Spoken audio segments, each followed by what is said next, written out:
Hi everybody, this is Pat Hogarty, and what I want to do is take the next few minutes and go over with you two different types of questions that we have on the quizzes that you've been taking, and I'm talking specifically about the Microsoft Publisher Quiz, the WordPress quiz, and then soon that you will see the Microsoft PowerPoint quiz. And those questions have to do with the matching type of questions. For example, I'll go down here to PowerPoint, and that is where you have a graphic, and you had that graphic and you had to go ahead and you had to match, the older version had numbers here, and you had to match them with a definition. Now you'll notice here that I've changed this, so instead of having numbers we have letters. And the reason why there was a big confusion, and not only for the students but also for myself, because I created it, but then I always found myself trying to explain how it worked, and it was always very difficult. So what I've done is, the biggest thing here is I've changed, so you won't see numbers here, you're going to see letters. And then down below here you're going to see a definition, or how to go ahead and fill or complete your answers in the quiz. And this is all the same for all of the matching quiz questions. And then down below here you'll see an area where you will fill out your answers. Over here on the left are the boxes that correspond to the letters up in the graphic up here. And then down here are the numbers for the definition. So I want to give you an example here of how this would work.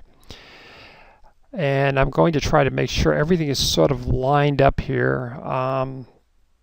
Pretty much I'm going to be using these letters that are down the bottom because I'm trying to get that and this area here all so you can see it on the screen. So for example, item number D, the letter, or where the number goes, is right here. And the issue is what's the definition for this? And if you remember in class, I think we've done this a number of times where I've said to everybody to run your presentation. One of the ways you can do it is by clicking this little icon here. So the answer for D is 4. And if we look here, it says this icon enables the presenter to start their presentation from the beginning. So let me give you another example. Up here is the letter E. This little controller right here that you could slide back and forth, you'll notice that has a minus and a plus, is where you can zoom out or zoom in. And remember, you want to do that because you would maybe want to zoom in very, very tight on, say, especially when you're dealing with things like text or selecting something. And then after you've done all that change, you want to zoom back out again. Remember that all that's doing is changing the way that the screen looks. It's not the way the final presentation looks. In other words, the size of the presentation. So of course the answer for that, for E, which is located right here, is number 5. And so if I go ahead and put 5 in here, and I'll just go, it says this control allows the presentation developer, and I'm calling all the students presentation developers because you might be developing the presentation for either yourself or someone else, so that's why I'm using that term.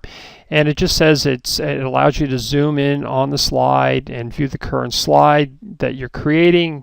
You can look at smaller or larger views, and it says this only affects the slide during the development and does not change the size of the slide for printing a presentation.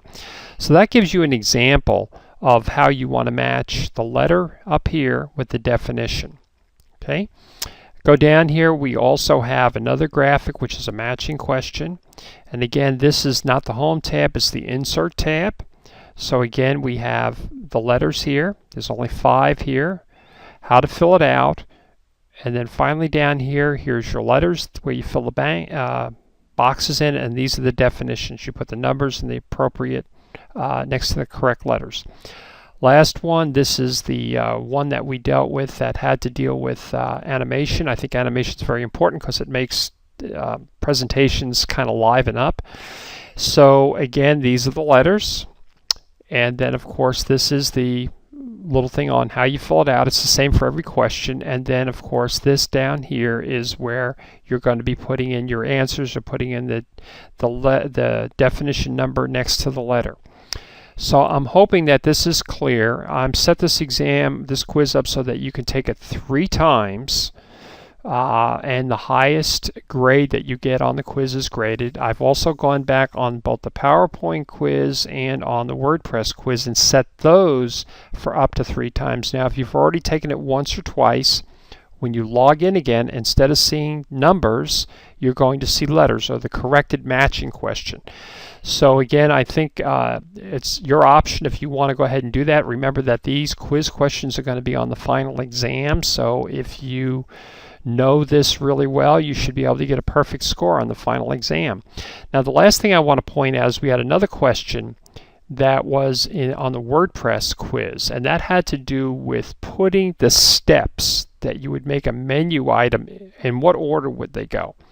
So what I did in order to help you answer that question is that I made a handout, and this is just I'm kind of trying to make a prototype, or starting to standardize how I make these handouts. So it'll say, you know, in this case from Pat Hogarty Studio, the title of the tutorial, and then right here it just gives you a little bit of a background on what we're trying to get accomplished, or what the tutorial is about. And then you'll notice over here I have steps, and then I have a graphic that corresponds to the steps. So again, you should go ahead and read this, download, print it, read it, look at it, and just quickly to go through what this is it just says you need to make sure you're at the dashboard view. This little jagged part I put here, this is just a little thing to let you know that there's more to the menu than what you see. It's just a way, if you will, people that create quizzes can do this without showing the whole menu. So you make sure you're on the dashboard menu, then you need to go over the appearance menu and select menus, or move over menus. Then after that, you're going to see this graphic here, and you'll notice there's a step 3A and a 3B. 3A is if you're going to be making a menu item for a page. 3B is if you're going to be making a menu item for a post. So that's what this is. Moving on down from there, this just shows where after you've done that and you've clicked on the add to the menu, you're going to see it show up on the menu. And then what you're going to do after that is you're going to save your menu. You're going to hit your little save button, and then after that you need to visit your website and make sure that the menu operates and looks the way that you want it to. So again, I wanted to point out that this tutorial is here. I'm going to be sending it in the email along with the link to the video, so you can download it and you can print it out, and or just open it up on your computer and follow through the steps when you're answering the questions. And I want to thank you very much for watching the video tutorial, and we'll see you in class.